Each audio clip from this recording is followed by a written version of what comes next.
Okay, let's unpack this. We're about to take a deep dive into the wild west of time travel, but not just any journey. We're talking about the epic conclusion to one of cinema's most beloved sagas, Back to the Future Part 3. That's right.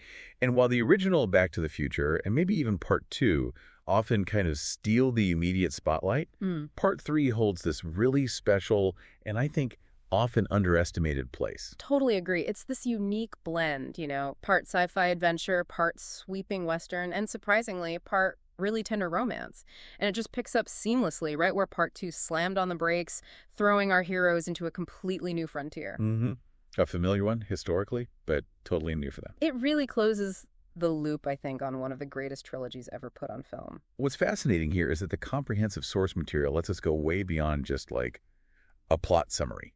We can really dig into the film's significance, its themes, and the pretty incredible journey from concept to screen. So our mission today, really, is to explore all those details that make Part 3 so compelling. We'll look at the ambitious, sometimes grueling production challenges and, analyze its surprisingly complex critical reception. Yeah, the reception is interesting. This deep dive is basically your shortcut to being really well informed about this film.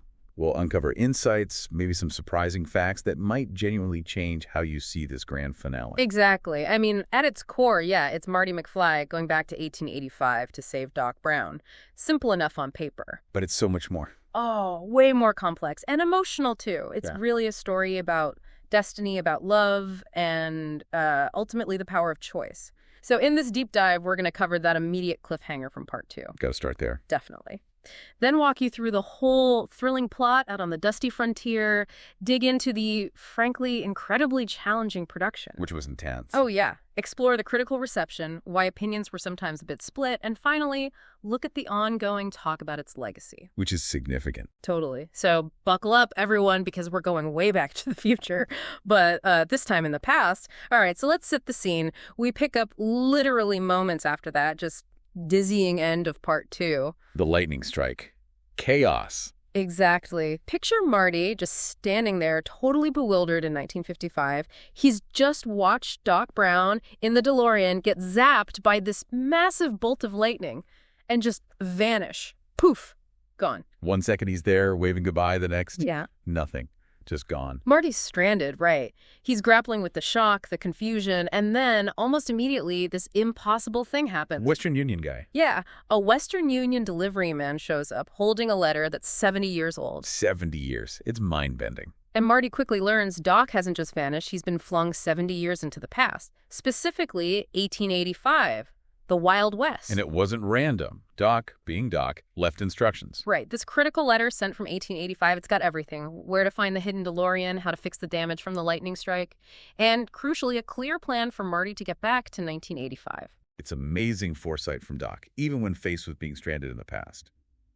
But, fate had other plans, didn't it? Oh, it certainly did. And this is where things take that really dark, really unexpected turn. It just immediately cranks up the stakes. Yeah, beyond just the time travel mechanics. So that letter from 1885, it gives Marty the how-to, but as he's trying to find the DeLorean, hidden away in that old mine, he finds something else, something awful. The tombstone. The tombstone.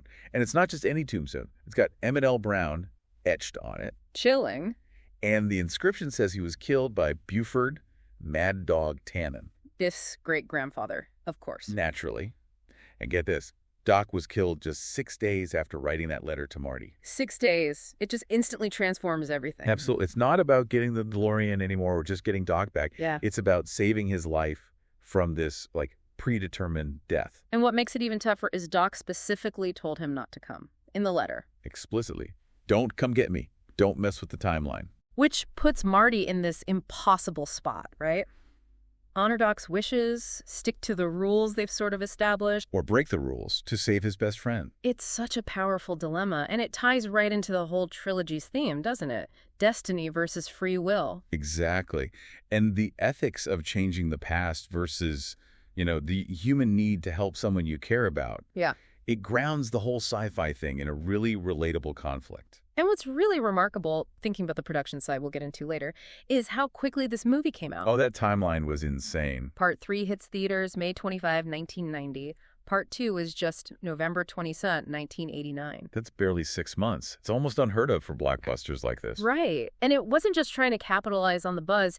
It really hints at the incredible, almost Herculean effort involved in making these two huge films back to back. Universal made that call, right? Yeah. Green light both at once, shoot them together, partly cost-saving, partly because the actors weren't getting any younger. Yeah, Michael J. Fox especially. But even with that crazy tight schedule, the first reviews for Part 3 were actually pretty positive. Better than Part 2, a lot of critics said. Yeah, many called it an improvement, which is definitely something we need to dig into later.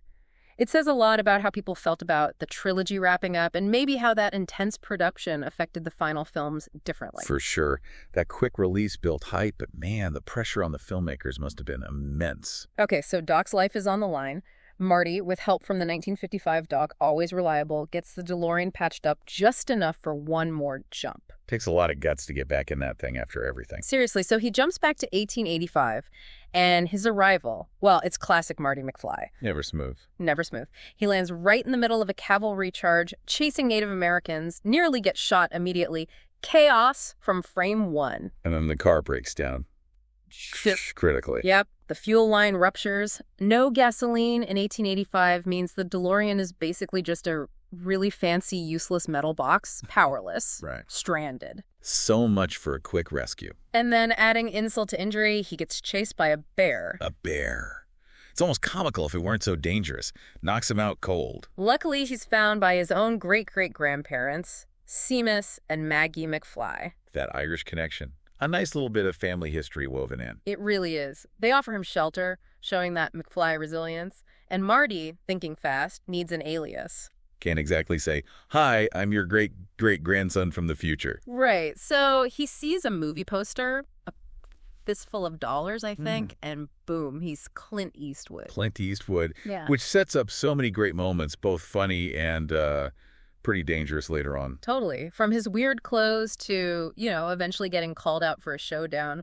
Classic fish out of water, but with time travel and Old West rules. It doesn't take long for Clint Eastwood to run into trouble, specifically Buford Mad Dog Tannen. Oh, yeah. The encounter in the brand new, very rough Hill Valley Saloon. It's immediate. It's brutal. Buford tries to hang Marty right then and there. Over, like, what, $2? Something ridiculous, yeah.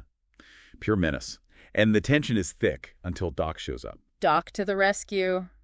Rifle in hand. Hero moment. Definitely cements their reunion, but also instantly shows just how much danger Doc is really in. Makes Marty's mission feel even more urgent. So Doc's safe for the moment, but now there's a new problem. Doc, who's actually kind of settled into 1885. Likes it there, surprisingly. Yeah, he initially resists leaving, Right. but Marty convinces him the real issue, the DeLorean. No gas, no 88 miles per hour. Stuck. Seems impossible. But this is Doc Brown we're talking about. Exactly. Ever the inventor. He comes up with this brilliant, totally audacious plan. The steam locomotive. Using a powerful steam train to push the DeLorean up to speed on a special bit of track. A dead-end spur heading towards that ravine. Right. And if we connect this to the bigger picture, it just perfectly shows Doc's resourcefulness, his scientific mind adapting. Even with just 19th century tech. Exactly. He's stuck in the past, using primitive tools by his standards, but he still figures out this complex, physics-based solution. It's pure Doc Brown genius. And speaking of Doc, this is where his story takes a really unexpected personal turn. Here's where it gets really interesting. The romance plot. Yes. So Doc is checking out that rail spur, the one for their escape plan, and he spots Clara Clayton, the new school teacher. Her horse is spooked, heading right for Shonash Ravine. And Doc instantly recognizes the name, because in the original timeline, that ravine was called Clayton Ravine. Because she was supposed to fall in and die there. A fixed point, maybe? Seems like it was. But Doc, being the hero, saves her, prevents her death, changes history right there. And then sparks fly. Big time. It's this genuine, really touching love-at-first-sight connection between Doc, the, eccentric scientist from the future. And Clara, this intelligent, adventurous woman of the Old West, they just click. They really do. Yeah. Shared interests in science, Jules Verne, the stars. It develops so quickly and feels so real. It adds this whole other layer, doesn't it? Beyond the time travel stuff. It makes Doc so much more human. Totally. It's Doc Brown, the ultimate bachelor of science, falling head over heels in love. Nobody saw that coming in a Western finale. It's a brilliant addition. And it immediately ramps up the drama and the personal stakes. For sure. Because this new love story creates huge tension, especially at the town festival. The big dance. Good times. Until Mad Dog Tannen shows up, drunk and angry about being humiliated earlier. Tries to shoot Doc right there. But Marty steps in. Quick thinking. Saves Doc again. Which just makes Buford even angrier. So he publicly challenges Marty to a showdown. 2 days. And calls him yellow. The ultimate insult in the West. Right. And Marty, his pride totally stung. And also thinking, hey, we'll be gone by then anyway. Big mistake. Huge. He accepts the challenge defiantly. And this sets up the climax, but it also triggers that really key moment for Marty's own character arc. Doc's warning. Exactly. Doc sees Marty react just like he always does impulsively, driven by pride, and he tells him about that future accident, the one caused by Marty not being able to walk away from being called chicken. It's a subtle hint, tying back to part 2, about Marty needing to overcome that flaw. Yeah, it's not just about saving Doc anymore. Doc's trying to save Marty from himself, too. It deepens their whole relationship. So the clock is ticking towards that showdown, and Doc is facing just this agonizing decision about Clara. He's deeply in love. He doesn't really want to go back to 1985 anymore. Not really. He's found something real here, but he knows he has to leave, right?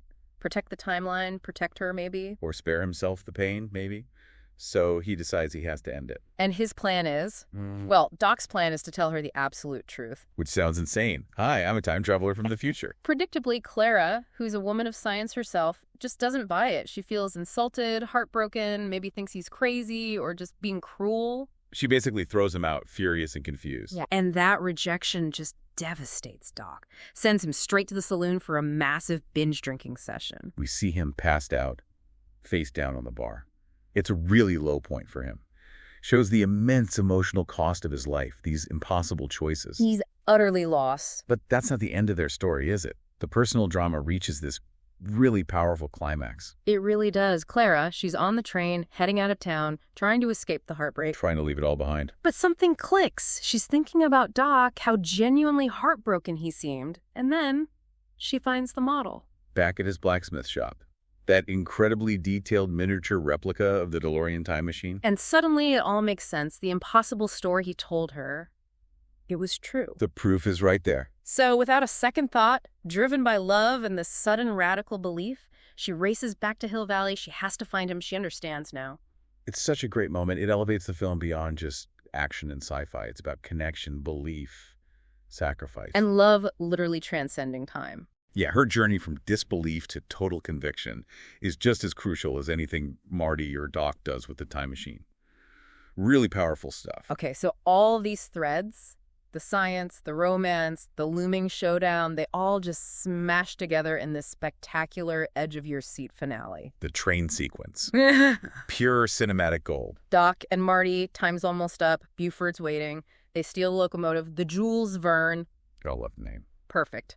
They start pushing the DeLorean along that spur line, aiming for 88 before the track runs out over the ravine. Tension is just unbearable. And then, just as they're picking up speed, Clara arrives. She boards the speeding train, trying to reach Doc. It's incredibly dangerous. She nearly falls. Heart-stopping moment, clinging on for dear life.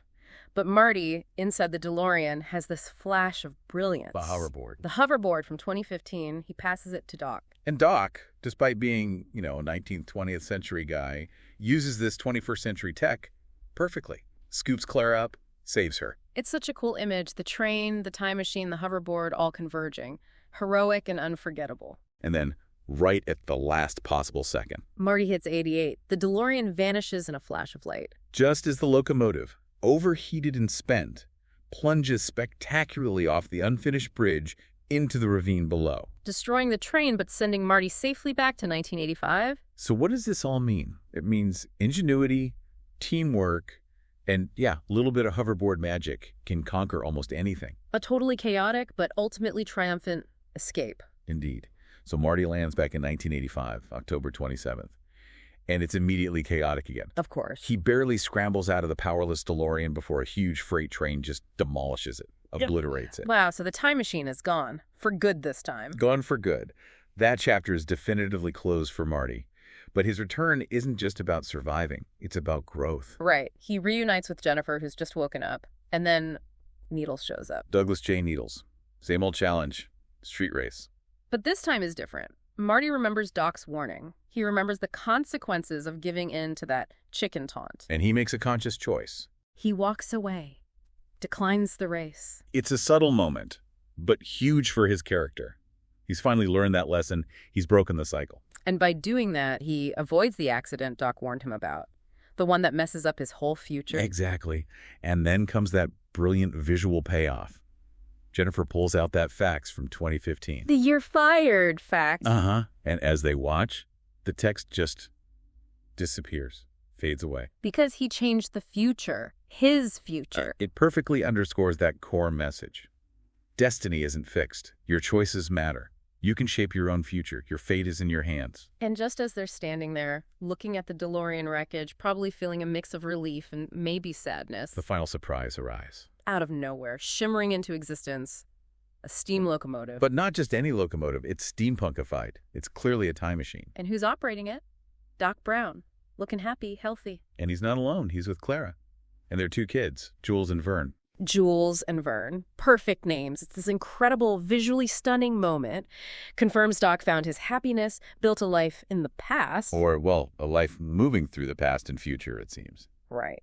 And Doc gives Marty this photo.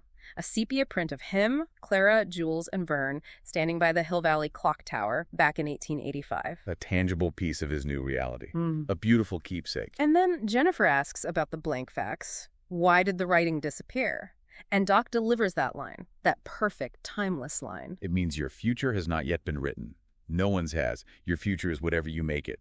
So make it a good one. Goosebumps. Every time. That line, it encapsulates everything, doesn't it? Brings the whole trilogy to this incredibly profound, uplifting close. After all the talk about paradoxes, predestination, ripples in time. The final message is pure human agency, free will. Despite all the sci-fi rules and dangers, you are in control of your destiny. Which feels like a real evolution from some of the earlier ideas in the first two films, maybe? I think so.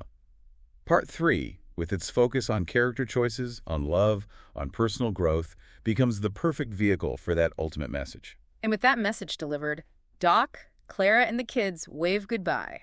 And fly off in their amazing time train to who knows when. Leaving us, the audience, with this sense of closure, yeah, but also wonder. Possibility. It really raises an important question, doesn't it?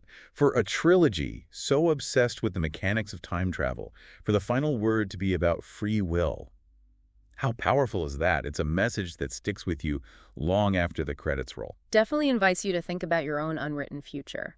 Now, bringing all this to life, especially this final chapter, needed an amazing cast. And Part 3 brought back the icons, but also let them stretch in new ways. Absolutely. You've got the heart of it all, Michael J. Fox.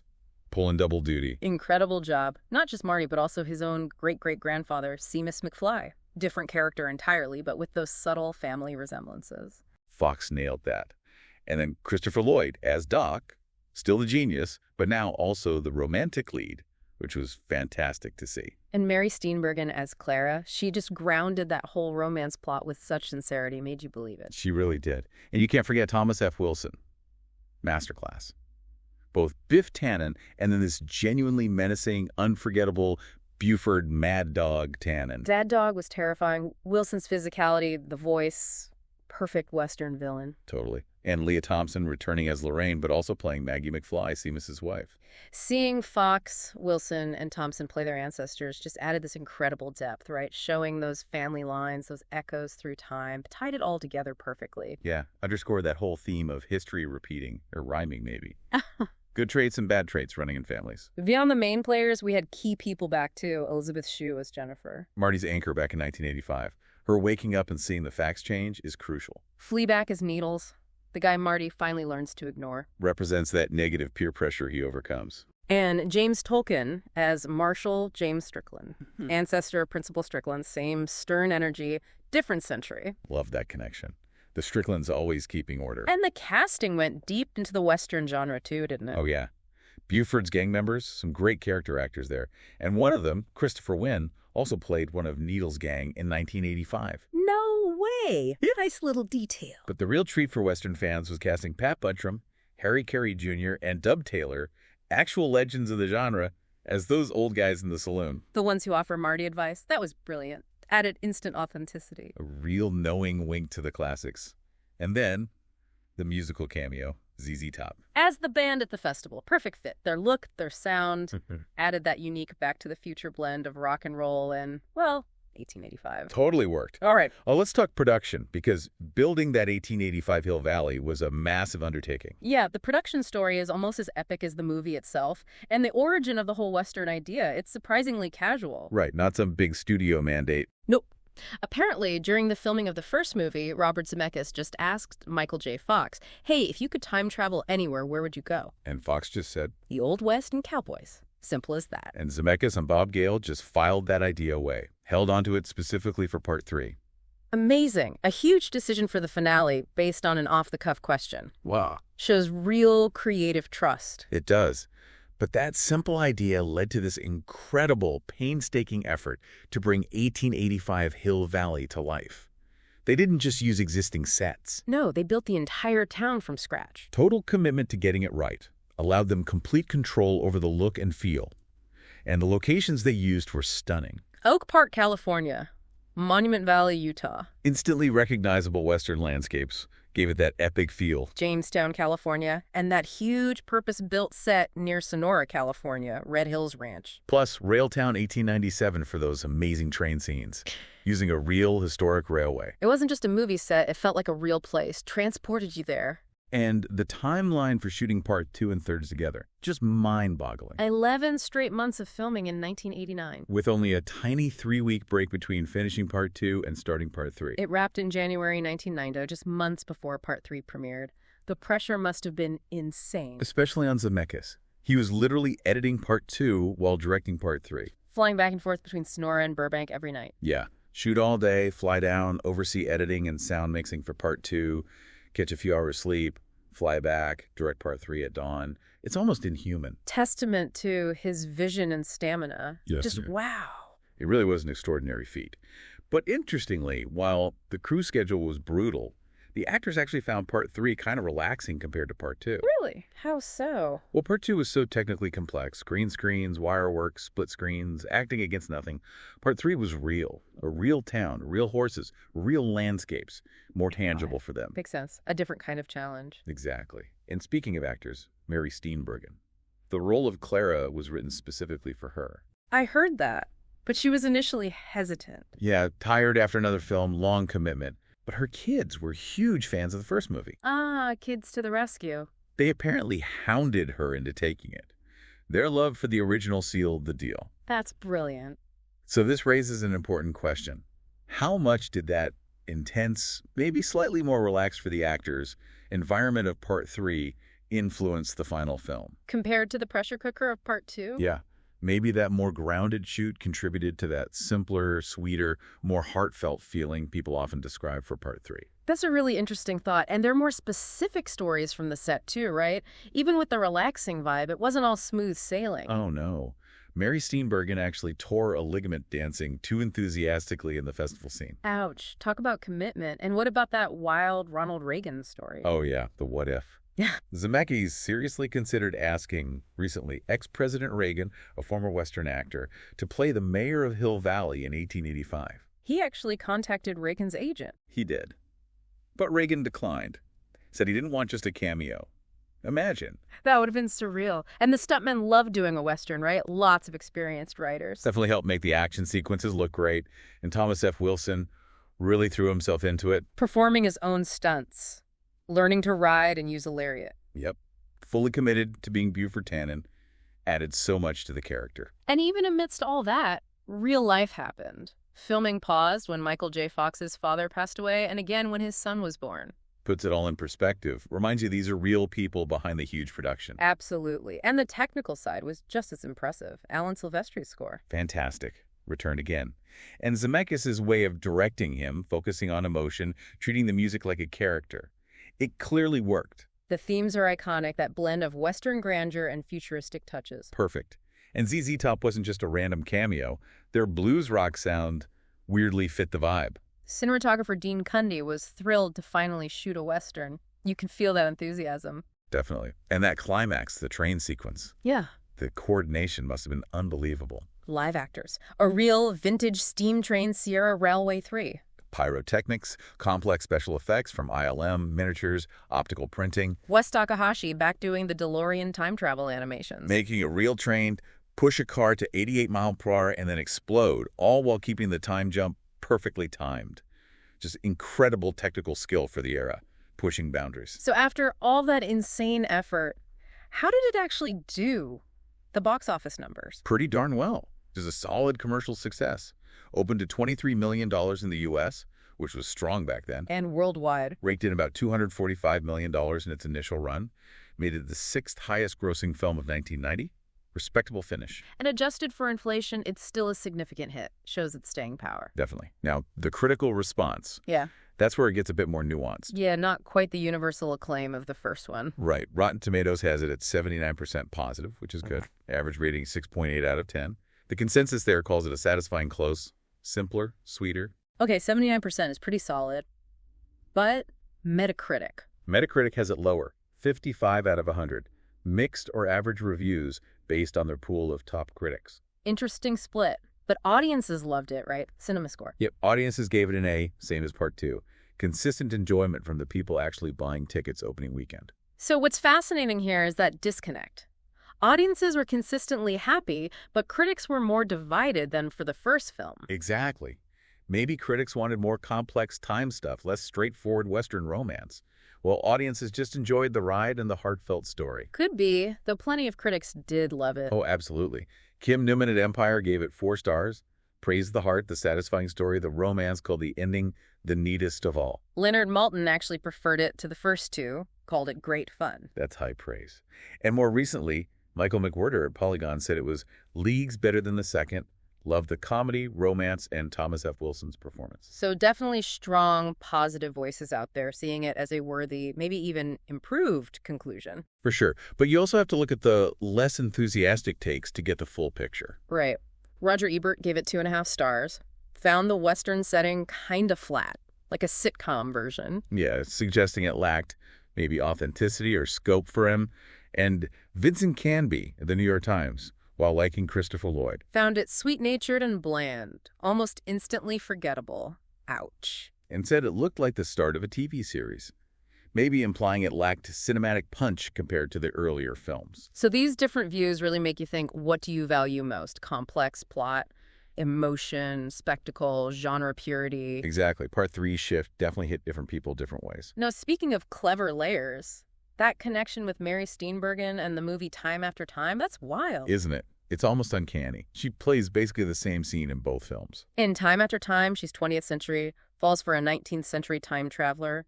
In Part 3, she's 19th century, falls for a 20th century time traveler. Both times. She doesn't believe his story at first, feels insulted, tells him to get lost. Then realizes he was telling the truth and races after him. It's incredible. Yeah. And the sources confirm her casting was deliberate, meant to echo that earlier role. Just a brilliant bit of metacasting for film buffs. Adds another fun layer for fans. Now, did Part 3 pick up any awards? It did. Got some significant nods.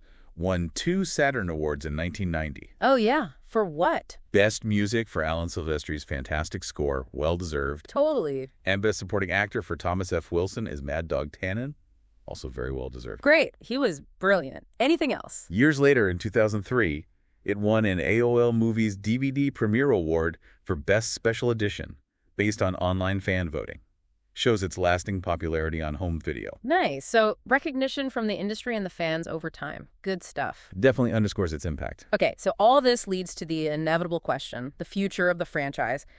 Part 4, the elephant in the room. Always comes up. And the answer from Zemeckis and Gale seems pretty clear, right? Extremely clear. And consistent for decades. It's not going to happen without them. Period. And Gale's reasoning is powerful. No Marty McFly without Michael J. Fox. Exactly. He's acknowledged Fox's health makes it impossible. And his analogy about cooking a steak dinner without the beef. Perfect. Says it all. Their commitment to the original vision, the original cast, it's unwavering. Artistic integrity first. And that commitment is a huge part of why the trilogy is still so revered. Gale has also pointed to the Telltale game as the closest thing we'll get to a Part 4. Yeah, he was involved with that, right? Give it his blessing. He was. And Christopher Lloyd voiced Doc. So it has that authenticity. Lloyd himself has said he'd only come back if everyone original returned and the story was truly worth telling. Values the story over just doing it respectable. He did do that fun little short in 2015 for the arrival date, showing his love for Doc. And Tom Holland mentioned being approached for a reboot. He did, back in 2020, but he immediately said the originals were perfect. He wouldn't want to touch it, though maybe deepfake homages would be cool. Wow. Even new talent recognizes you just don't mess with perfection. It really encourages you to think maybe some stories are best left finished. That commitment to the original vision is the legacy, a rare thing in Hollywood today. So true. Right. Well, that brings our own deep dive into Back to the Future Part 3 to a close. What a ride. It really was. We looked at its unique place, Western, romance, sci-fi finale, talked about the crazy production, the amazing cast, the legacy. It really delivered a satisfying end. And it left us with that incredibly powerful, timeless message about the future being unwritten. That resonates way beyond the movie itself. Absolutely. Doc's final words. Your future has not yet been written. No one's has. Your future is whatever you make it, so make it a good one. Just perfect. An empowering note to end on. It really is. A reminder for all of us. Definitely. And thinking about how Zemeckis and Gissel deliberately chose to leave the franchise's future unwritten out of respect, it makes you wonder, doesn't it? About knowing when to end our own stories. Exactly. Whether it's personal stuff, creative projects, maybe there's real wisdom in knowing when a story is perfectly complete and letting it stand untouched instead of always needing more.